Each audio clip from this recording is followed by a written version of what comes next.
38-year-old Amie Harwick was a famous Hollywood psychologist. The woman was born in 1981. Amie's biological parents abandoned her in the maternity hospital. Soon, the girl was adopted by another family. Amie grew up in America in a small town in Pennsylvania. At age 20, Harwick moved to Los Angeles and planned to pursue a degree in psychology. She needed money, so the girl studied at college during the day and worked as a bartender and dancer in the evening. She performed in nightclubs. Amie even had a fire performance. Time has passed.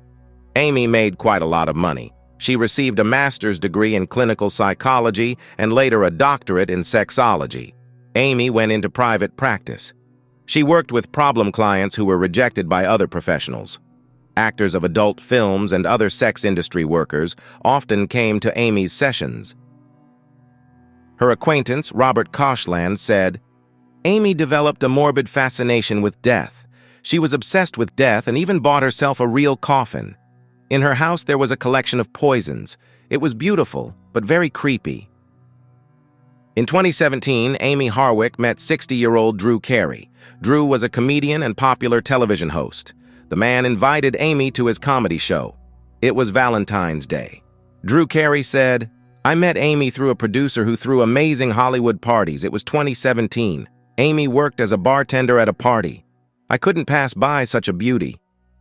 For their first date, the lovers went to Disneyland. Drew was amazed at how attracted he was to Amie.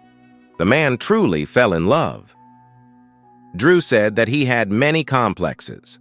The man didn't like the way he looked, but next to Amie, all complexes disappeared. She was very personable. Amie thought Drew was a sexy and hot man. In 2017, Drew and Amie got engaged. The man recalls, "We had a great time together. We could be, for example, in the kitchen and just start dancing together." Since Drew and Amie were quite well-known personalities in Los Angeles, negative anonymous comments began to appear on websites with reviews about doctors. Amie was afraid that her reputation as a psychologist would be damaged. She was convinced that her ex-boyfriend was writing these negative comments. His name is Gareth Pursehouse. He was very jealous of Amie towards other men. After a while, problems began to arise in Amie and Drew's relationship.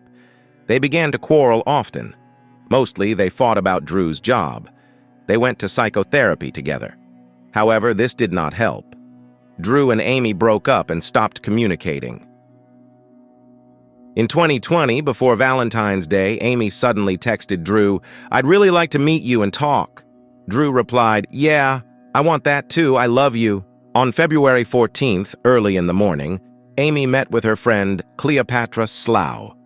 The girls agreed that they would walk around Los Angeles together. Cleopatra said, "I got to Amie's house. She invited me because she hadn't gotten ready yet. We went up to her beautiful bedroom. There was a nice balcony and sunlight filled the whole room. Amie got ready quickly and at the last minute she grabbed a little red cardigan. During the walk, Amie acted as a local guide.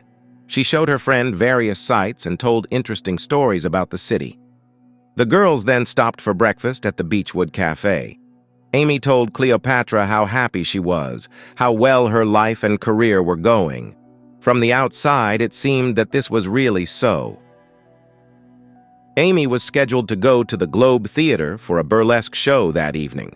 The girl was well prepared and put on a beige velvet dress, a black leather jacket, boots, a handbag, and a necklace in the form of a rosary with a cross. The burlesque show started at approximately 7 p.m. Amie met her friends there. The girls took photos together using a small Kodak film camera. Around the same time that Amie and her friends were taking photos at the party, Amie's neighbor, Michael Herman, was sleeping in his room on the second floor. Suddenly, the man heard the sound of breaking dishes. He thought it was his neighbor Amie, who lived on the floor above, making noise.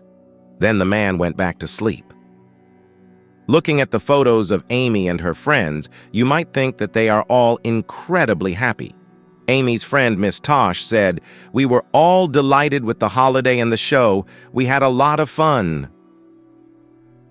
Around 9 p.m., after the burlesque program ended, Miss Tosh asked Amie to come to the after party. Amie replied, "No, I'm going to have tea with my friends. I love you." That was the last time Miss Tosh saw Amie.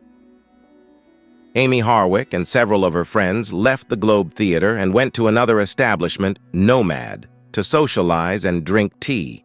They stayed there until 12 o'clock at night. Around 1 a.m., Amie pulled up to her house and texted her friend Sarah Rollins to send her photos from Nomad. Amie wrote, "Send me pictures on the green couch." This message was sent at 1:02 a.m. Amie then walked up the stairs to the third floor and went into her room. At that moment, the woman was attacked. It turned out that the criminal had already been in Amie's apartment for 4 hours and was waiting for her to return home. The screams that came from Amie's room immediately woke up her neighbor. She heard the sound of bodies falling to the floor and screams that seemed muffled, as if someone was covering her mouth with a hand. Unable to find her phone, the neighbor simply started screaming to scare away the criminal, and then she ran for help. A neighbor climbed over a high metal fence and injured herself. She ran to a neighboring house to ask for help, but no one was in a hurry to open the door for her at 1 in the morning. Fortunately, a man passed by who had a phone, and they urgently dialed 911. Police responded to Harwick's home at 1:14 a.m. Officers found Amie in the street. She was lying on the ground under her bedroom balcony. The woman was still alive and breathing heavily. Amie had serious injuries. There were marks on her neck. Someone tried to strangle Amie before she fell from the balcony. Amie Harwick was immediately taken to Cedars-Sinai Medical Center. On the morning of February 15th, a woman died. Investigators found signs of a violent struggle in Amie's house. There was blood on the bedroom door. A trace of a necklace was found on the floor. The trail went from the living room to the bedroom to the balcony. A syringe filled with liquid was also found. Considering that Amie did not smoke, drink, or take illegal substances, the syringe clearly did not belong to a woman. The criminal left him.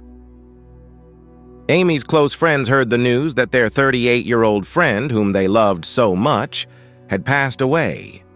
At first, no one could believe that Amie was gone. Drew Carey, having learned about the death of his former lover, could not stand it and cried. He could barely stand on his feet.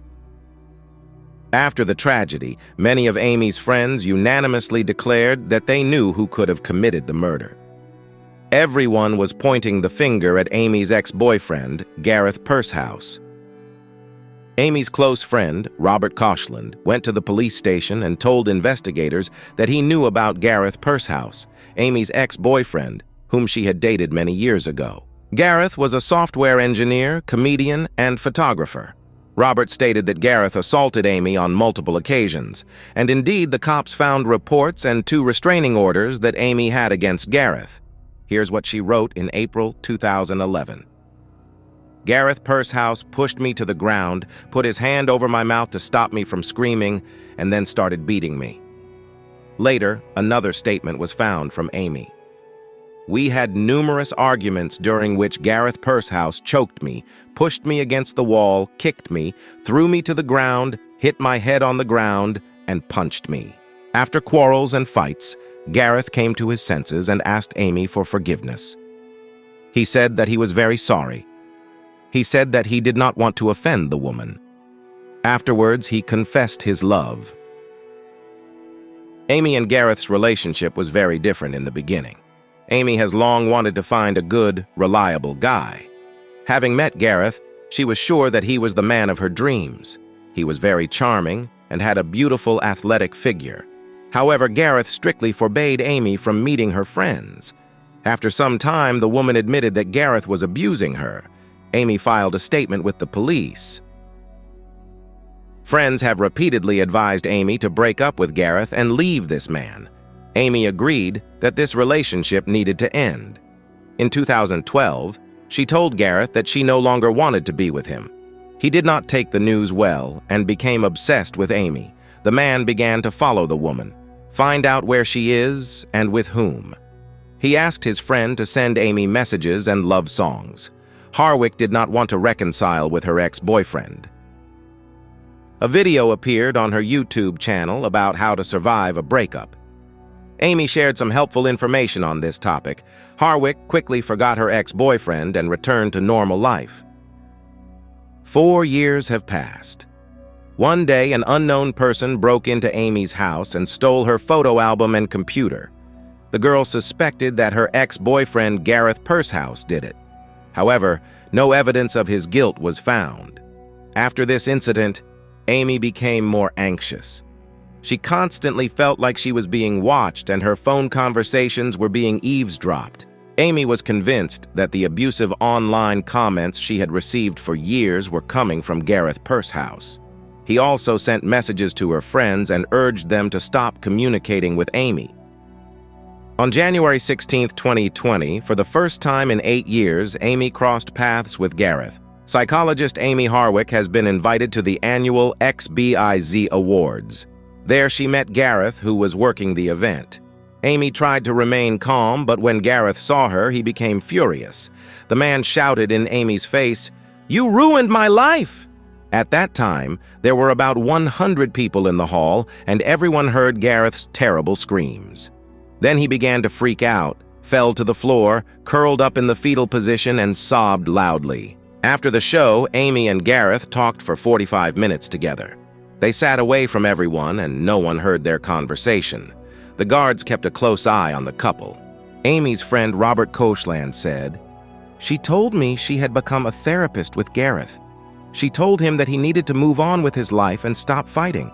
She felt like she calmed him down." Amie was upset and worried. She asked Robert, "I want to share the location of my phone with you. If anything bad happens to me, it will be Gareth who is to blame." Amie planned to buy pepper spray and also wanted to beef up security at her home. 2 weeks after the confrontation with Gareth, Amie called her family with an unexpected request. She told them that if she died, she wanted to be buried in an open casket and have a beautiful headstone. One day before Valentine's Day 2020, Amie sent a message to Drew Carey. The man was happy and thought it would be great to see the woman again. But this turned out to be their last correspondence. News of Amie's death shocked the entire country. 13 hours after the woman's death, detectives showed up at Gareth Purshouse's house and charged him with Amie's murder. In his house, they found a syringe similar to the one that was found on the deceased's balcony. The syringe was filled with nicotine liquid. Suspicions arose that the guy planned to use poison to poison the woman.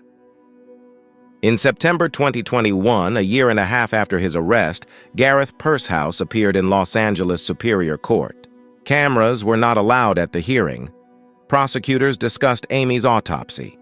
There were bruises on the deceased's arms and neck.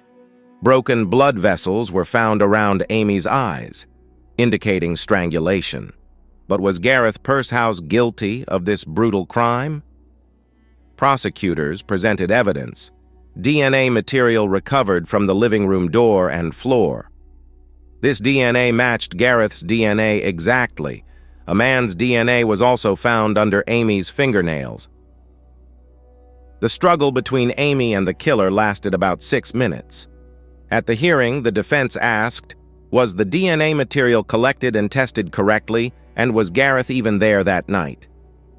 A neighbor's CCTV camera captured Gareth being the one at Amie's house. The man covered the camera with his hand, but the police still managed to see the man. Gareth Pursehouse has pleaded not guilty. His lawyers argued that none of the evidence proved that he committed the crime. Lawyers believed that Amie's fall from the balcony could have simply been an accident.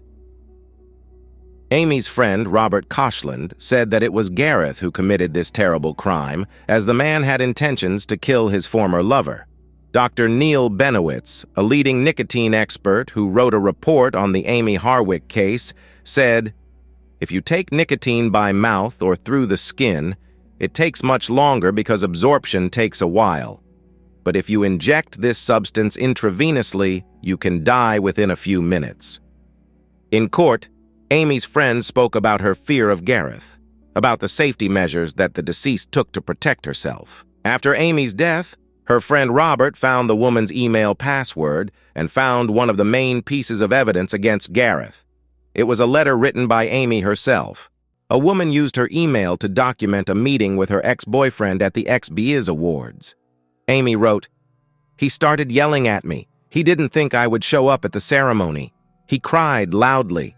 I saw a strong trembling in his body."